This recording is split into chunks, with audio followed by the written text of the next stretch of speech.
This is TNT Sports' Adam Summerton, and you're listening to Three Fish on the Shirt.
This is John Sander. You're listening to Three Fish on the Shirt. Yeah. Hello, welcome to this week's Three Fish on the Shirt. I've got with me again Steve Risley. Welcome, Steve. Hello, David. How are you? Not bad, thanks to you. Yeah, fine, mate. Good. You join us after the 1-1 draw at home to Cambridge yesterday. But first, before we kick off, just want to ask everybody who watches and listens to our podcast to please, if you're watching on YouTube, please subscribe, hit the notification bell. You'll get to find out when we put new material on straight away. And if you subscribe, it helps us with YouTube to get to more people. And it also helps us in other ways to help us get better content out there. So if you don't already do that, please do, because it really helps. And we thank you for joining us once again. Steve, so Cambridge yesterday, always going to be a tough one against League One relegatees. What were you thinking prior to the game, and what did you think to the start? Tough game. Going to be a tough game, and the start was good start for them. First 20 minutes, I thought they came out, did out of blocks good, played well, and there was probably the best team I've seen here for attacking wise, and we was on the back foot, and they're just come down from League One, as you said, and they're doing quite well. Out of the four that come down, and we're still, but we struggled against them, and it was a struggle all game. We played better second half, but they got the goal, and then after that, it was back to the wall for them, and we just couldn't break them down. I think they came out with the idea to get stuck right into us, didn't they? And they were looking good playing football in the first 10, 15, 20 minutes, weren't they? Yeah, they were fast and quick down the wings, and they looked dangerous. Getting the ball in the box. Some of it from long throws, admittedly, but and then we sort of came back into it a little bit. We were struggling to break them down. A couple of free kicks we managed to get in the box, and then on half an hour we got one that kind of went through the box. Dara Burns ran it out. I thought he was pushed over in the box live, but the ball squirted out to their striker that had come on, who'd come deep to the ball. He got the ball forward quickly and ended up getting a ball after our defence had kind of chased back really well, but kind of over-chased, leaving a big gap in for Adam Mayer to come in and score with probably the only shot that would have probably gone in. Yeah, well, he couldn't have hit it any better than he did, really. I mean, slight deflection maybe, but went in the only corner.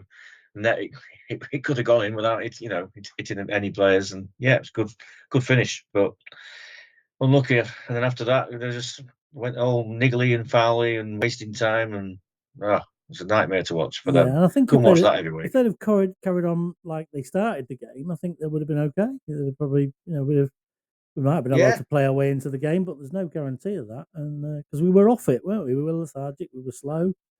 First half was, even by David Artell and the players' own admissions, apparently. So yeah. There's too many players didn't play well. When we play well, like we did last week, you can see every player, you can go through the whole team and say, he had a good game, he had a good game, he had a good game. Yeah. And yesterday was the opposite. Or you're saying, I can't pick anybody out who had a bad game or something like that, aren't you? But yesterday there was too many the other way. There was. Yeah, Curry, Burns, Vernon was okay. He did okay, but not his best game. But One is cutting edge, few balls at the first man. But in that move that led to their goal, I noticed, obviously at the time, I thought Darragh Burns was pushed over in the box for a penalty.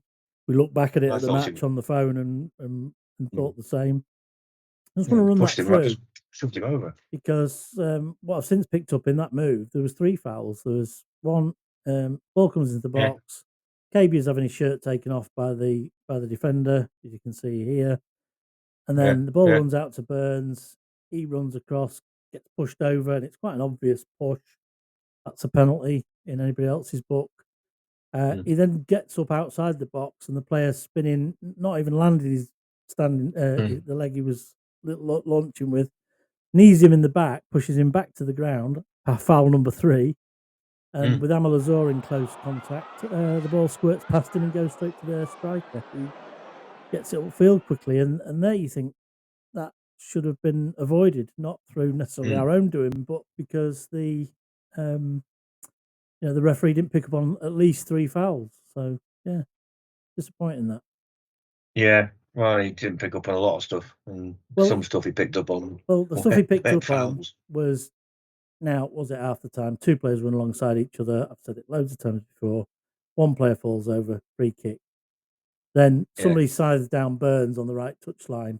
No free kick, no yellow card. KB is chasing the ball through, their player falls over, yellow card.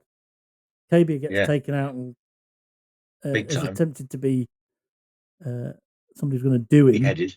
And nothing, yellow card, which is nothing for that kind of offence. So yeah, where that happened, there was the 4th official there that he's what, 4 or 5 yards away from it. Yeah, and the that lino summed up the officials, didn't it? And Lino as well. Yeah, should have been on the halfway line for that sort of bit of play, shouldn't he?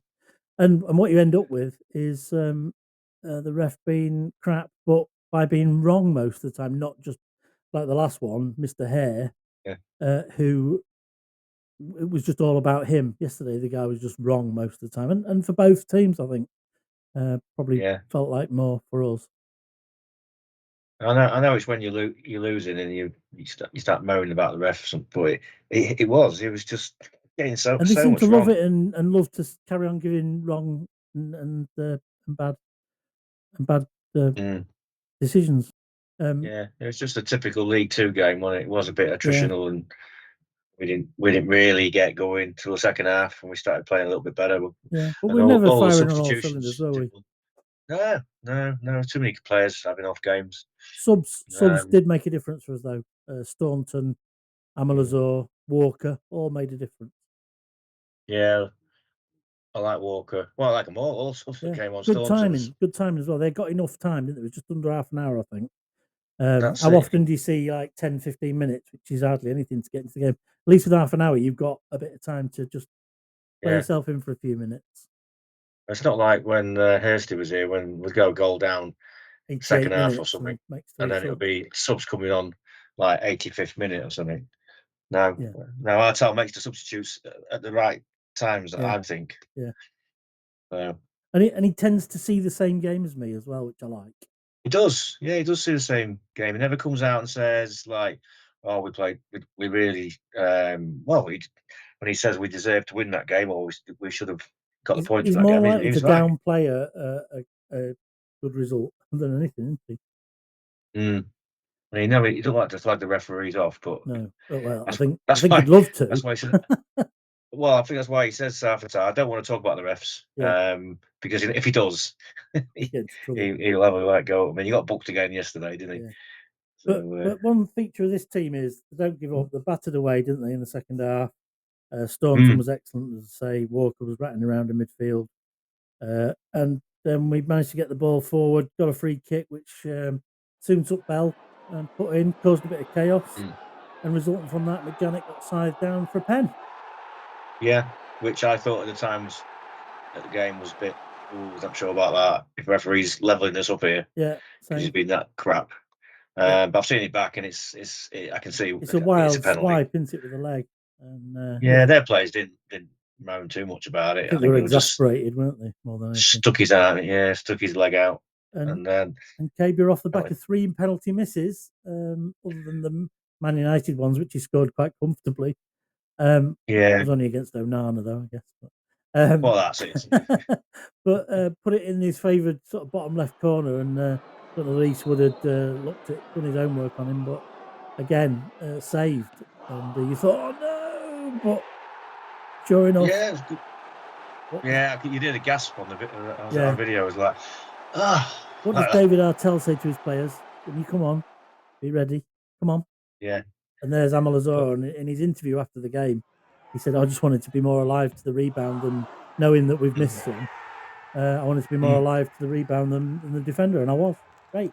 He was. They were popular jostling each other on the edge of the box, and he encroached slightly into the box, but yeah, not much. And he was just stronger than their defender. And he got in there and he finished it nice. Yeah, could have easily missed that. Oh difficult. yeah, especially under pressure. Put it over the bar. And of course, Walker gave a bit of shithousery. Yeah, that's what we like, isn't it? And we'd seen him do that at Bradford. We reported it before he played for us, haven't we? In the video I found at Bradford City. It's quite funny because he was running away to celebrate, and then he decided to turn around and give it to the defender. We've got some footage of that, which I've got from I think Ian Dawson in the upper Rammies has allowed me to use a bit of footage, so I'll play that in.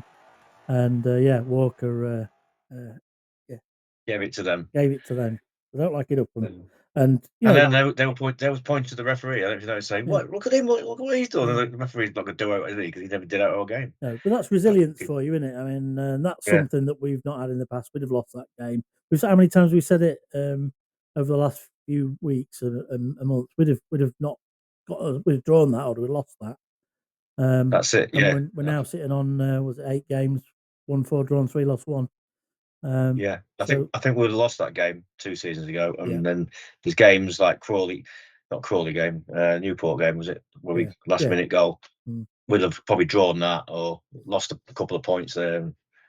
So So decent result, and you'd have taken 4 points from MK Dons and Cambridge before last week. Probably would have hoped maybe to get a home crowd a bit of fun that it would have been the other way around, but all things equal, it's a decent start, good crowd, and they've gone away happy, even if it was a frustrating afternoon. Yeah, it's weird, isn't it? You go away happy with a 1-1 at home. Yeah, just the way it happened. But last week, as he said, the players, the last 2 weeks, they've got 4 points out of 6, and they've been unhappy at the final whistle on both days. Against a team that's just come down from League One, a team that's favourites to win the league. And we've played all of the relegated, or 3 of the relegated teams now, haven't we? We have, Bristol Rovers. We lost. Yeah. Is there another Man U game? Played yet? Again? Is there another relegated team we haven't played yet? There must be one. Shrewsbury. Yeah. We have played them. We just haven't played them in the league, have we? No, I've not played them in the league. No. I say that was Amaluzor's first league goal. Yeah, he's got one in the league and one in the League Cup. So cool. Yeah. So good end to the match then. Decent crowd in, as you say, 7,141. I think with about 400 from Cambridge, and it's always nice to get a reasonable following in, isn't it? They were decent, loud. Yeah. 7,147 actually, or 6 out. So that's good. Yeah, they made a bit of noise, didn't they? Went quiet near the end. Yeah, they did. I don't like to have the away fans loud at the end of the game. Well, you know what pisses me off more than anything, Stephen? That's as we're walking out the gate and the away players are dancing in front of the away fans. Yeah, it makes me seethe. And there's all them people, quite a few town fans leaving yesterday, early again. It's funny you should say that. The footage I've got from the upper Rammies of Ian Dawson, somebody commented on his shame about all the people leaving because they're walking in front of him just as they're getting the penalty. And you're thinking, hell, sit down. Don't ever go to the cinema, for Christ's sake. You'll be disappointed if you can't get up and go 10 minutes before the end. I mean, I've said it before. It's not Old Trafford. I mean, all right, you can guarantee there's going to be somebody who's got to be away quick but it's the same people every week that are like ready to go, isn't it? That's it. You can actually wait. 10 minutes after the kickoff or 10. We was chatting on the corner of McDonald's there. Yeah. And then I actually pumped into this. I think it was a Cambridge fan. Yeah. He wanted to use my phone to ring his wife because he didn't have his phone and she's supposed to be picking him up. And I was talking to him and he said, "Oh, it's a good game." He says, "Oh, you got one in the end, didn't you?" I said, "Oh yeah, we got equaliser." Obviously, he'd left early, Yeah. and I'm thinking, why do these people leave early? You know, just to get picked up. And by the time I started walking down Grimsby Road, it was all the traffic has disappeared. Well, I was parked in Hart Street, which is what right opposite the Mackey's, isn't it? Mm. And I was about 2/3 of the way down, facing the right way to go down towards Sydney Park. After we'd finished talking, I walked down. You're talking about probably 5 past 5, and everything had gone. And if you go Yeah. the right route, I mean, I went all the way down to Park Street, Yeah. and then down. Mm. Unless you go towards Five Ways and Wheelsby Road and all that lot, you're all right. It's clear. That's right. You Yeah. don't need to get stuck in traffic. So yeah, rush away. You're probably not home any quicker. It's a joke. People, I've never left a game early. Yeah. So. Yeah. So post match, Neil Harris was sort of a bit unhappy with the result because he felt his players should have got the win. He was pleased with the way they played, felt for his players, and was pleased with their aggressive nature. Mm. Now that suggests to me that all that fouling and rough housing was deliberate. Yeah. And you could tell that second half, especially. So coming from a former Millwall player, no one likes them. They don't care. You know, it kind of goes with the territory, doesn't it? Yeah, he was an aggressive striker as well. And now he's obviously imposing that onto Cambridge. Yeah. And they fouled and niggled and everything, time wasting. Can you remember them in our day? As when we was young adults, the John Beck Cambridge teams with Dion Dublin and Taylor up front. They were like Route 1. They used to sound an air raid silent before the game, didn't they? And it was like aerial bombardment sort of thing. And that was shit to watch as well. Yeah, but this team was just, like I said, they started well and looked good. Looked the best team we've seen for attacking wise. Then we got into the game a little bit, and then second half, when they were 1-0 up, they just regressed into just crappy tactics to take us out as much as they could, and the referee was allowing it. Yeah, and couple that with us not having a great game. You know, we didn't find a way round it, did we? And I think it's probably best left as a positive end to a frustrating afternoon. It's a good way to get a point, and especially when they've been doing all their antics. I love it when you get a point like that. Yeah, and 3 points out of 4. So the last 2 games, which 4 happy points with. out of 6, not 3 points out of 4. That'd be the one then, yeah. the Diane Abbott School of Maths, or the Eni Aluko School of Numbers. That's the old 2 points for a win and the point for a draw. Yeah, it would have been. Yeah, you've been right. It's because I took you back to the John Beck days, wasn't it? It was, yeah. I think it was still 3 points for a win then, but never mind. So talking of shit shows and antics, onto the Sheffield Wednesday ticket allocations farce. Crazy. What a way to Tin Pot Club. So yes, I mean it's a great draw, nice big ground, famous old club, but it's in a shit state at the minute because of Chancery in it. So in solidarity with the Sheffield Wednesday fans, Chancery out, get out their club. He's come up with this great idea that we can have another 2,000 tickets. We've got to sell them all. If we don't sell them all, we've got to give the refund. What an absolute ball ache of a load of shit. I'm sorry. Yeah, and then if you got a ticket, you've got to pick your ticket up at Hillsborough tomorrow night. So you've got a queue to get your ticket. On Tuesday night, Tuesday night. Why? It's just ridiculous. It's mad. I mean, what could possibly go wrong with 2,000 people rocking up with no tickets? And collecting them from the ground. It's just madness. You think you'd be able to, if you buy it online, you'd be able to have get a barcode. Yeah, you'd have thought so. But yeah, it makes no sense. There's everybody's. I've not heard one person who's gone, "Oh, that's a good idea." And well, it's not, is it? No, it's clearly not. But I mean, we were a bit flummoxed because we thought it was the second batch of 2000 of the 4,000 we were getting, but I didn't realise we'd sold out the 4,069 we'd already had. I didn't realise No, that. I didn't realise that. And it was the latest statement Sammy in says that. Sammy in the pontoon yesterday told us, "Hi Sammy, thanks for watching." And Mark, yeah, it's incredible. I didn't realise we'd sold that many. So we've got to sell 6,000 or not. So what, 700? You say of the extra 2,000? Yeah. So another six. Yeah. No. Well, I feel 1,300. sorry for the ticket office. Well, they're getting Fran, it all sides at the minute, aren't they? Bless them, Lisa and Fran. and the office ticket office staff. They're going to have to refund all this money, which we're holding at the minute. Yeah, but at least that means that Chansiri don't get his hands on it, which is good. Yeah. But what a ball like. I know we're charging them for the extra admin because this is all unnecessary admin. If we ever end up giving them tickets back, we've had to do all that admin for nothing. Yeah, I just think it's shocking. Absolutely. Never heard of it before. It should be stopped by the EFL. Well, exactly. That's exactly my point of view. EFL should stop all this shit. Absolutely stop it. Anyway, maybe they will. Maybe they will come look at it. Well, it just shines more dark light on the club, doesn't it? Shadow, shade, whatever you call it. Well, great following we're going to have. Unbelievable. I mean, it's as local a derby as we're going to get in the League Two, isn't it? So yeah, we could have more fans than Sheffield Wednesday fans. Yeah, it's highly likely at that. Even with the 4,000, it might be. Surprised me actually. I'm genuinely surprised we sold out the 4,000. I had no idea. And that quickly because I went to get our tickets. Went Monday and there wasn't a queue. I went Monday afternoon. Good job you did because we could have had another Brighton on our hands. Yeah.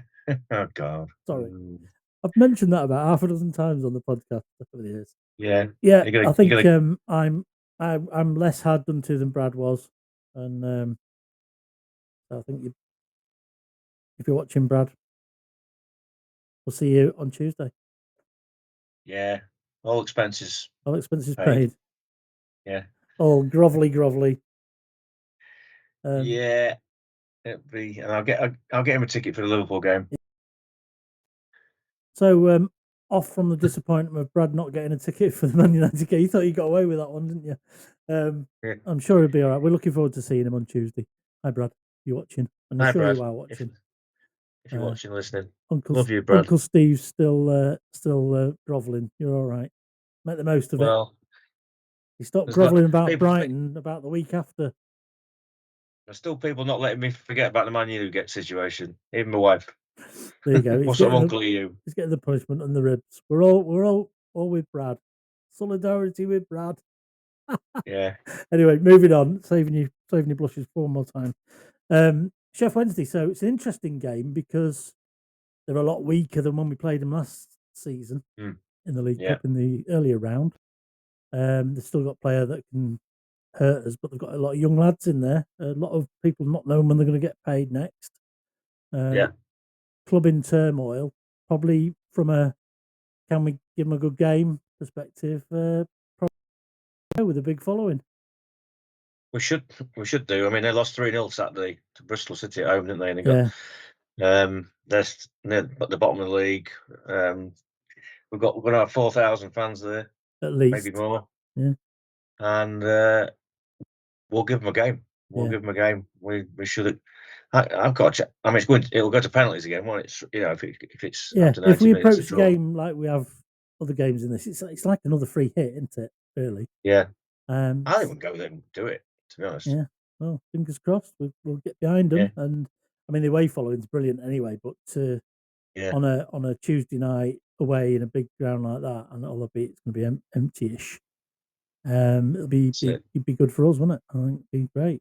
Yeah. It's going to be a bit strange when there's going to be 4,000, at least 4,000 Town fans, maybe the same amount of Sheffield Wednesday fans. Yeah. In a big ground. Yeah. It'd be a bit hollowy, but Holloway. Don't mention that. No, it'll be echoey. But it'll still be a good atmosphere. Yeah. No, I'm looking forward to it. Yeah. We'll make our own atmosphere, won't we? Can't wait. Yeah. So Tuesday night, and then we get a result there. We're into round 4. Yeah, and then Barnet Saturday. So that's interesting. They had a good win yesterday at Crewe. Crew missed 2 penalties yesterday. I see that. Yeah. I see that. They missed 2 penalties. Yeah, incredible. It's not You just know, us. they were. Not just us. No, 2 penalties. It was the same taker, was it? No, I think they changed takers actually. Yeah. Yeah. So missed 2 penalties and Lost were playing? 2-1 to Barnet, who haven't done very much at all. Barnet, yeah, that's lately. they've not been doing out, but yeah, that was a good win. We've got that. It'll be a tough game, that Barnet. Yeah, That'll be easy. other bit of news from in the club this week. Matty Carson left by mutual consent. I think that's club doing the right thing by people, as they've said they're always going to do. I think it hasn't worked out for him really. It looked a promising signing, but he clearly hasn't made the grade or isn't the type of player that we're after. And he's been allowed to go. And the following day signed for Boston. So I think it was probably a decent move for him, I think. Oh, he hasn't been involved, has he, in the squad? And No. he wants to play football, and if he didn't want to be just sat on the sidelines, he wants to go. Let him go. And that's what you want from a professional, isn't it? He's always been ready to play. I can't remember him being really, really ranked bad when he's played. Apart from maybe one game at Barrow, but I can't think of anybody who had a good game that day. He won't be a bad player. If we've signed him, he won't be not potential, but I think he maybe just don't like that word. What do they want? They want players who can adapt and take on board info, and maybe he's just not quite that sort of player. So he departs with our good wishes, and I hope to see him in Boston. Do well all at the Boston. best to him. And like I say, Boston's always a sort of side that of the lower league teams you'd want them to do well. They've been a fairly local outfit. So Fans Forum was on Friday night. First thing was David Artell. Asked him about the Man U game. Asked him if he thought it could possibly have gone any better, and he said he's still not sure it's sunk in. He says it's probably only just starting to sink in. Misses in tears on the way home, and it's really overwhelming. And it got everybody going, didn't it? Yeah. I mean, I was thinking actually, was just to get Man U and play Man U at home was fantastic because I've never seen it. Well, that's what captured the imagination, wasn't it? Yeah, that we've not played them for 77 years, wasn't it? Yeah. And then not only to play them, but to play them off the park and beat them. Yeah. First half. And as David Artell said, he said to the players, don't be overwhelmed. Don't use it as a pinnacle of your career. It's a platform to the rest of your career. Some of you will play him again sometimes, some maybe won't. But whatever you do, go out and just give your best and enjoy it. And so if we get to 5-10 minutes at 0-0, build on that. So because if they turn up to their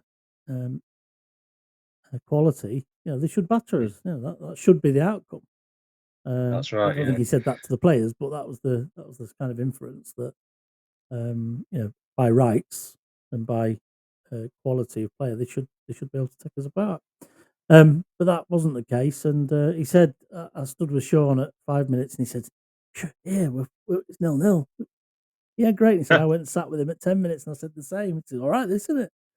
And then somebody says to him, "What do you think about it at 2-0 then?" He's like, "We can't believe it." And, somebody said that to him. Right. Yeah, and we talked a little bit about half time and what did he say at half time and all that. And I just told him to more of the same. We've got this far. You've already won by taking them to the cleaners. Did he say, "Oh, just go out and win this half"?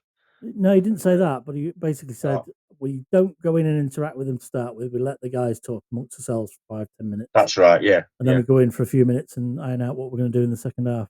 But he said didn't have to say much. It was just kind of carry on doing what you're doing, believe in yourself, enjoy the occasion, and it worked pretty well. And like I said, we got held to the 2-2 at the finish, but it was just that special night about things that you struggle to get another night like that probably again for a long time. It's probably the Fulham game with the playoffs was quite a good one, but probably to top it in terms of big team coming was the Everton and Wolves games when we had them in 79. So I mean that's the full stint of my town watching career.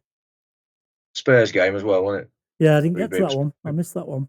So Oh, right, yeah, I was at that game that night, yeah. yeah, so that would have been on par, I guess. Yeah, Kalala. John Paul Cumberland Calaba. Yeah. Yeah. Cracking night that was. Yeah, so so that went down well with him. He said, "What a fantastic atmosphere!" And I got a clip from Cara Swaby on TikTok of her with I think it's a young family member outside the ground videoing, and she catches the second goal. Absolutely unbelievable goosebump feeling. You can hear her saying, "Oh, I've got goosebumps," and there's lightning going on around the ground. That made a specific sort of eeriness to the night as well, didn't it? The thunderstorm and the heavy rain and what have the you. rain, and it came just in the second half, wasn't it, when they were attacking? The whole thing was just weird. You can feel it from Cara's clip, and you can hear her saying it, and she's agreed to let us use it. So thank you, Cara, for that.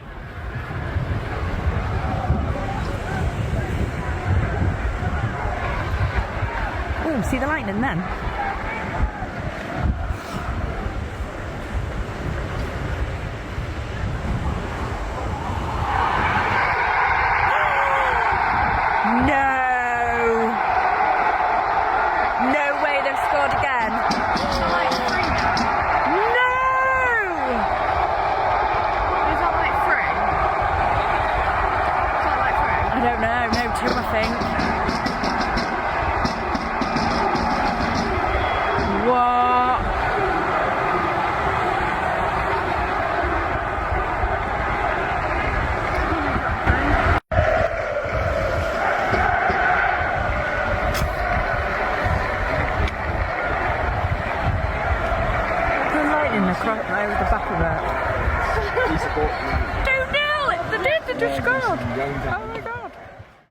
Polly was also asked about the commercial side of things, following up from the Man U game. What did that do to our sort of ability to have a good reach around the organisations, media organisations around the world?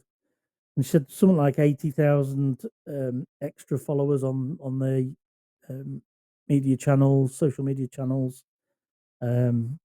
Contact with potential investors that have noticed town, potential sponsors for next season, sort of sniffing around. So lots of potential commercial opportunity just out of that one match, which is one game, which is good. She was asked about the commercial thinking behind keeping the price point sensible for the Man United game and not blowing it up. And she said the best way they felt they could do that was to add the program price on, so that they were taking some commercial benefit out of it without taking the piss. Yeah, not her words; they're my words. But I think she thought that was a great way to do it, and I think that most people saw that. I think there's very few people saw that as a bad thing. They could have sold out about 3 times over, apparently, and they were also asked about the green and red seat sort of situation. About capacity. So Andrew Pettit's answer to that was around prioritising Blundell Park spend. So the work that needs doing on the stands, the pitch. Man U could have sold out 3 times over, so you'd have never built the ground big enough for that or got enough seats. So while we've still got empty seats on a Saturday, work on sort of temporary accommodation for seating is kind of a looking into it to know what we could do and when, but not imminent. It needs to pass the sort of cost benefit analysis test. Okay, just fair enough. I think there was also a bit of a whinge about the commercials around shirt availability, and Polly was saying that although their forecasting was a bit out, I don't think they could have anticipated a mass dash for every shirt. I think that was fairly well understood, and whilst it's taken a while to get the stock in now, as Andrew Pettit said, you wouldn't want 1,000 shirts left in the club shop unsold. Not for a club that's losing money. No. You say it's all about forecast, isn't it? And how many to buy. So you can't really. You don't forecast to the best case scenario, do you? That's it. You forecast to best foreseeable scenario. And The shirts are that good, and there's yeah, quality exactly. wise. And I think they were saying the quality, the design, the fact we've had a good start, the Man United game, all kind of came together to kind of wipe the club shop out. Just when we were giving a shirt away from the club shop, and we had to be either Tom Thumb or Cliff Lazarenko to get one, which is why we ended up with our prize winner. Kyle chose a mini kit for his daughter, which was lovely. She also addressed the ticketing woes for Man United game. People getting locked out of the system and what have you. But as they said, they could have sold out 3 times over. So there wasn't even enough tickets necessarily for the 1878 club people. After season ticket holders, the 1,200 away fans, there's not actually that many tickets left. You're only talking about 1,000 or so tickets left. After that, she says they're looking at some of the issues of the system crashing after it's got so many people on, and trying to prioritize how many you can buy at once, and choosing the best options like seated together and stuff like that, trying to incorporate that in. But she said some of the things that go wrong when there's a massive demand, when we've beaten Sheffield Wednesday and we get Liverpool at home in the next round, some of those won't have gone away. It's not a quick fix to this. So there was that. So yeah, that sort of stuff was the key stuff on the commercial side. On the finance side, Andrew was saying that we can expect a similar result to last year, although they're doing a 13-month year this year to change the financial year to June to end in June, which kind of more aligns with the season. So that means there'll be a 13-month year. Sorry. Coming from June, so that might make it look a bit worse, but it'll be offset slightly by increased sponsorship, shirt sales, etc. And he's hoping some of that money from the regulator will come through as well to help them. That they're hoping will be earmarked for infrastructure as opposed to paying wages. Doesn't make sense for football to be sustainable with a regulator in place. If you get loads of money from the Premier League and it's immediately spent on a £10 million striker, it's not going to wash, is it? Not really, no. He also addressed a bit about investment and Jason sort of moving on, that he can't invest while he's a minister. I guess his investment that he's already got in 1878 is still there, and but he sort of can't invest anymore.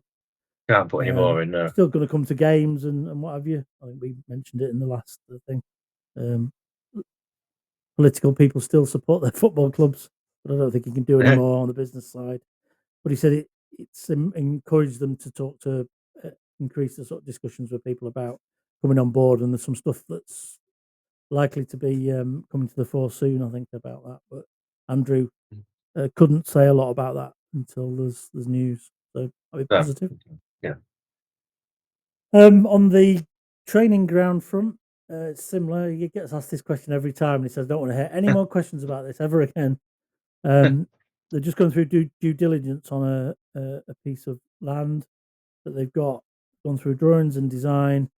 They need the ink to be dry and all the documentation before they can announce something, and he's expecting it to be fairly soon. So that sounds like a bit of a move in the positive direction. And he also said the money that was spent on the pitch at Blundell Park, which we can all see, I think, has been money well spent, although it'd be interesting to see how it plays out in winter, because it's 100 odd years old. But looks good at the minute. But they've also, the work they've done at the training ground as well is being well celebrated internally as well. So that's really positive stuff. All positive, and there was very little sort of negativity at the forum, as you can probably imagine. A little bit of whinge about the tickets and what have you. Holly also referred to the culture and how it's aligned, that if everybody treats everybody well, that everything settles into a nice aligned routine. David reflected on the bad start to it's coming up to 2 years now, and reflect on his bad start. It's his unbelievable start. He said, I can't believe that we had Callum with cancer. Cam and his dad passed away. I think he lost his own dad, which he didn't mention, but that was one of the other things. Yeah, he's lose his dad. And he said, "All we've been striving to do is just to make sure that everybody, myself included, is improving all the way." And well, we've definitely done that. The other business side of things was that there are no plans to appeal the fine for the Clarkadur Right. cock up, let's call it. But us not to appeal it. Yeah, we're not appealing. Somebody asked if we were going to appeal. But we actually confess to it, don't we? I think we confess to it. But yeah, but you could appeal against the amount, I guess. But I think it's one of them. Take it on the chin, move along. Yeah, it was a bit. It's what I thought was a high fine. That, to be honest, when you see what's going on in football. Oh yeah, exactly. And yeah, it's for optics, isn't it? Or we're dealing with it quickly, but not everything else gets dealt with that quick, does it? Andrew was asked about his experience as a director of the football club. He said it probably wouldn't be the same for everybody, but he's got specific responsibilities for the ground and safety and all the rest of it. And I wasn't going to raise it, but seeing as he mentioned safety, I gave him some feedback about the advertising thing that we noticed last week with the Roost advert that flipped up and Greeny rolled over it. You noticed, yeah. Yeah. Well, yeah, it goes with the territory, the profession. And I said to him, this isn't a whinge. It's more feedback for you so you can improve it. And I said, I didn't feel it was kind of something that should have been spotted by somebody in the ground. It should have been spotted by somebody from the club to deal with it proactively. And they kind of agreed and took that on the chin. And I said, yeah. So here's the boring safety bloke coming up to talk about safety, but it's all right. Is not doing enough's okay. Well, it's okay, but until it's not enough for somebody to say something, and then something happens, when you get one of them spikes up your backside, bloody hell, you know about. I mean, you could end up with a career-ending injury from that, couldn't you? Yeah, well, KBU yesterday in the game, he slid on the sheet, didn't he? Yeah, right next to the ground, and it came out a little bit. Yeah. Top of the peg. Yeah, just lifted a little bit. It didn't come out this time. Yeah, but if somebody had an injury like later in the season caused by one of them, and I said, I saw that. Well, I saw that and did nothing about it. But professionally, it's safety's boring. I get it, but it's only boring until it's not boring. And Jake Eastwood's a great example of that. We noticed yesterday, didn't we, how the designs changed on those goals now. The goalposts, the bolts, it bolted into the stands close. The stands on the goal closer to the post, and the angled bits only tiny in the corner. So it's changed. And there's bolt covers on all the bolts and everything, and padding and all sorts. You said yesterday you thought somebody checking those advertising sheets. The lads who took the goals down, the pegs. They wheeled the trolleys off back towards the Rammies stand, and as he ran over them, he kind of looked at them all to make sure they're all in. Checking them all in. That kind of wasn't my point, but a point was no. If somebody else happens to pull them out, that's when you need to be saying, "Whoa, have a look, check them." That's it. Yeah, well raised. Yeah, so didn't want to be boring safety bloke, but like I say, professional courtesy is if you think somebody might get injured and you can do something to stop it, then why would you not? And BSB, boring safety bloke. Yeah, only boring safety bloke when people are not happy with what you're doing. When people can see a benefit, I don't think anybody's got a moan about it at all. I think they were pretty much the key takeaways from the fans forum. Yeah. No, all positives. Huh? Yeah, really positive. Not a lot to whinge about. I've also agreed that Polly and Andrew will come on the episodes. We did get an agreement for Polly to come on before, but I was away working on the date we'd said, so we couldn't do it. So she's agreed to rearrange that, and Andrew's keen to come on as well. So I look forward to having them on in the next few weeks, hopefully. And I've explained how we work and we record so that we can do it to suit them really at the time that suits them best. So I'm looking forward to getting them on and having a chat. Probably be good to have a week or two after the dust settled on the fans forum, but plenty going on in the club to talk about, and I think it'll be great listen. Yeah, David Artell was asked about promotion, and he said promotion's not really the P word. I think the question was promotion. Would you prefer to go up automatically or through the playoffs? And he says, "I know it's an irrelevant question though because we're going to win the league." So that was the starting point. And he said for him, the P word wasn't promotion; it was progress. He says that's all we're focusing on. We're progress every day. Is the order of the day. He says promotion's the main aim, obviously. Yeah. And Of course it is. if we could do it automatically, it's better for planning for next season. Clearly, that's a sensible thing.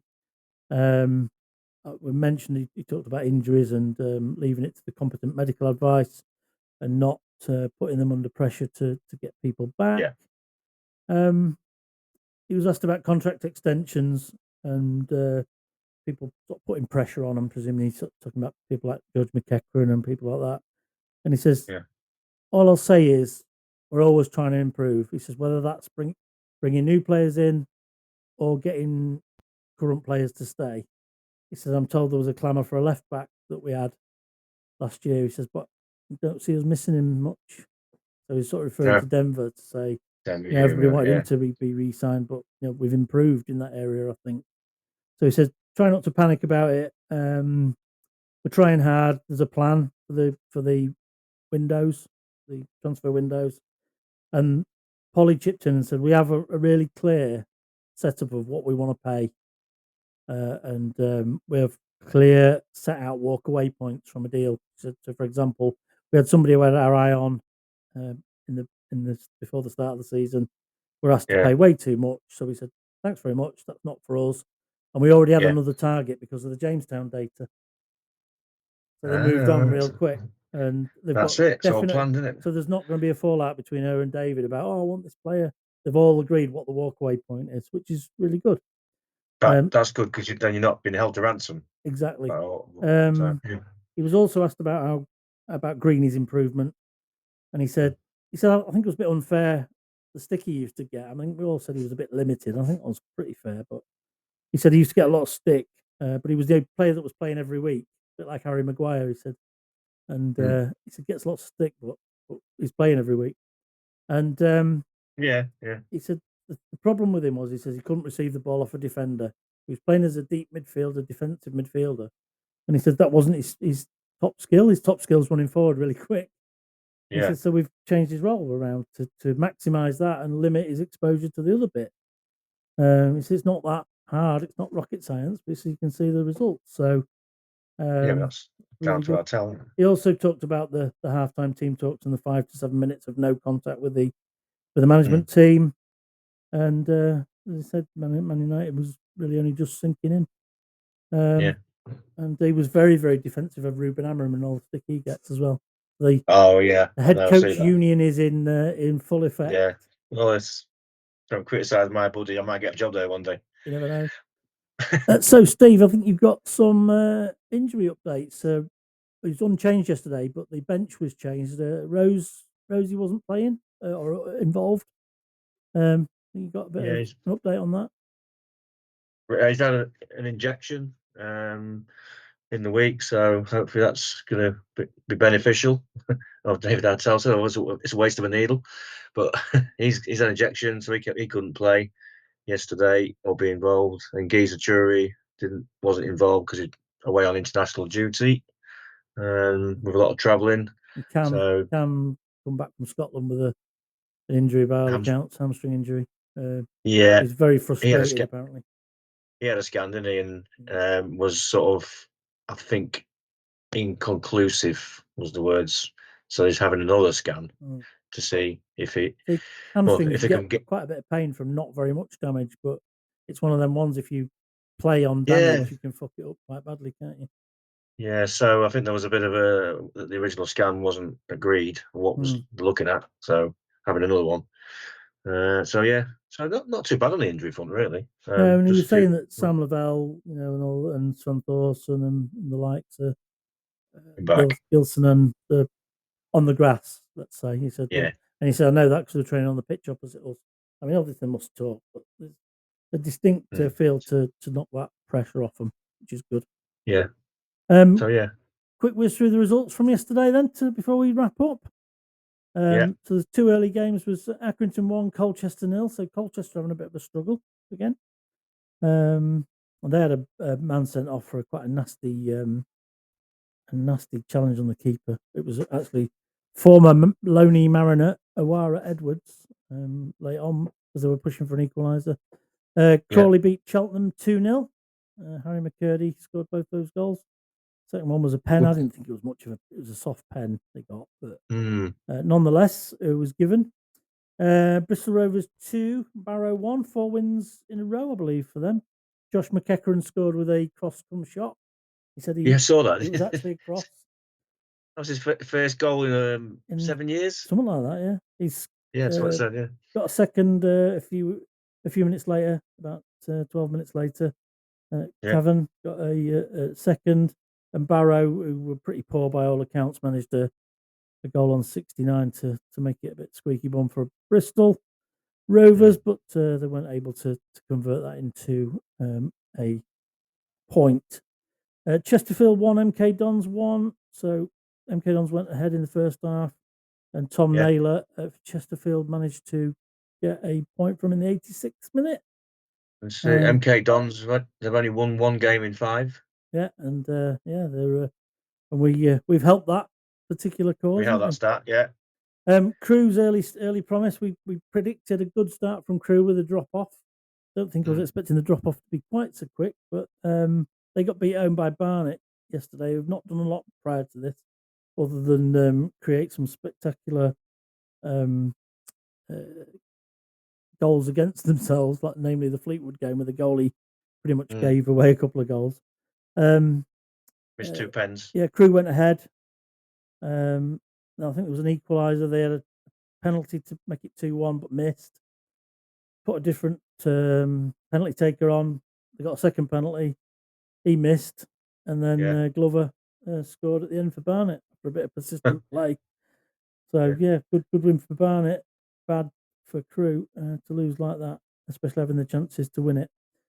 Fleetwood 1, Walsall 1. Still no Hume. Fleetwood took the lead. Graydon again, that lad you spotted when we played him at our place. He'd gone 20 without scoring, hadn't he? There's rumours of him moving up the leagues. I think he's a good player. And there was a great stop on the line by Aidan Flint of Walsall as well to stop them getting a second goal, which was interesting. Gillingham 1, Notts County 0. Notts County are really having a tough time of it. Gillingham, is it 20 games unbeaten now, Gillingham? So we're ramping that right up for when we play them, and we can knock their run off again like we did last year. Sorry, Adam. Yeah. Sorry, Adam. It's just got to be. It's going to build right up to the Town game, and then bang, you're going to have to reset you, I'm afraid. 3-0. Town 1, Cambridge 1, as we know.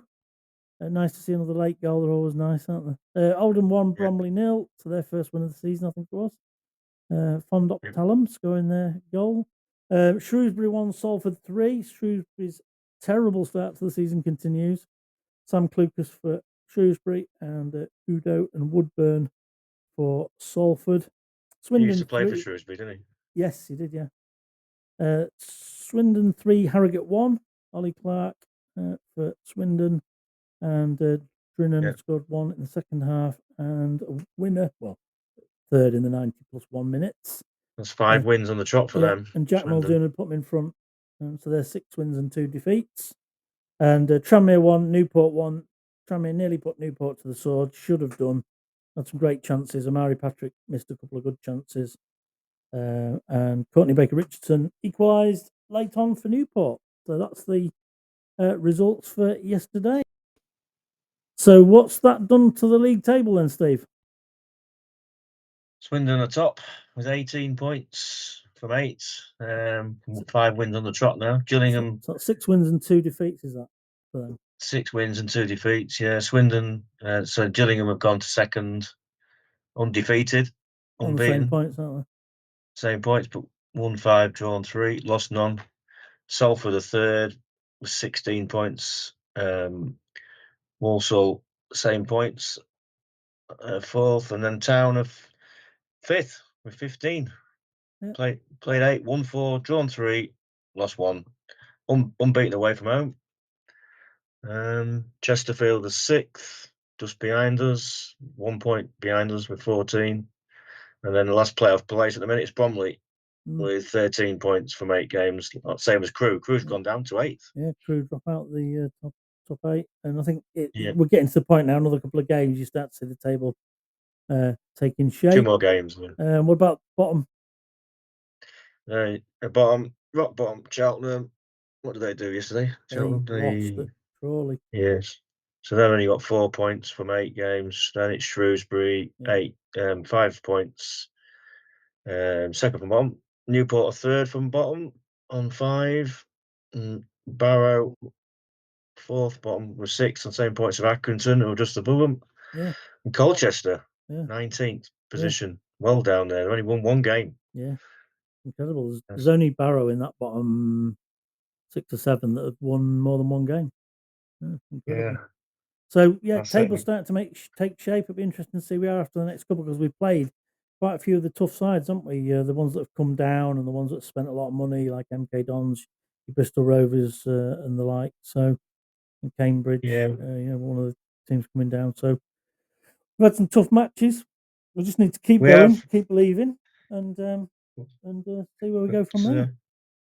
Looking at October looks fairly tough. Salford, Colchester is probably the easiest one at the minute, looking like Gillingham and then Crewe. But you never know, do you, in this league? I mean, last year anybody could beat anybody, could be that way again, isn't it? So fingers crossed. I think we'll get a result at Barnet. I can feel that coming. We like Barnet. We take a lot. The Exiles do well at Barnet, don't they? We take a lot of Exiles into them sort of areas. So that's great. So looking forward to Sheffield Wednesday. So this time next week, we'll probably have more to talk about in terms of the Carabao Cup, if we haven't got something to talk about midweek, and it will depend on technical issues and time available to do it. But hopefully, if nothing else, we'll have multiple matches to talk about next week after the Barnet game. So looking forward to that. What do you think we're going to do? Sheffield Wednesday, so we'll do all right. I think we'll win 2-1. 90 2-1. minutes. Yeah, I'll go.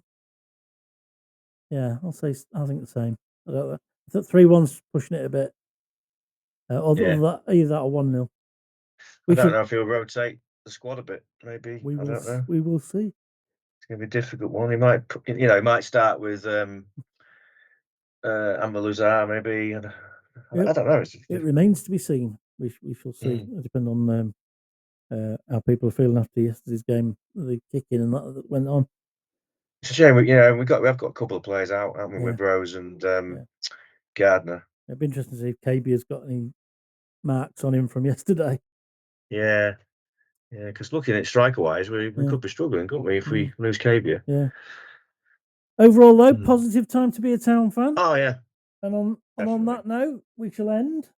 I can breathe a sigh of relief. Technical challenges galore today, but we made it. And another time, up the Mariners! Come on! Come on, you strikers. Mariners! Nice one, mate. Well, that's a wrap for this week's Three Fish on This Shirt, your ultimate Grimsby Town podcast.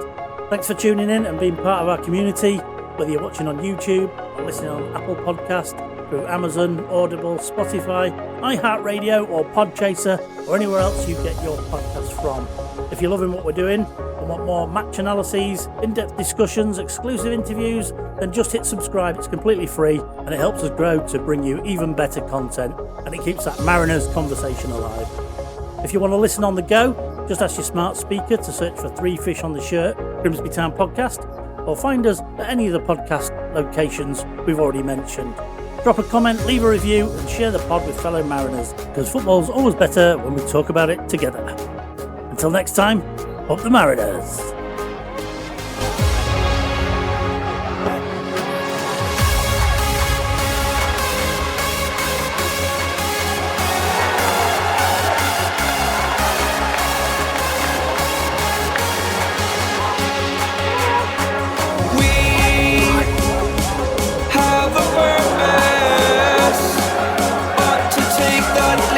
You must recognize the person that's in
nothing.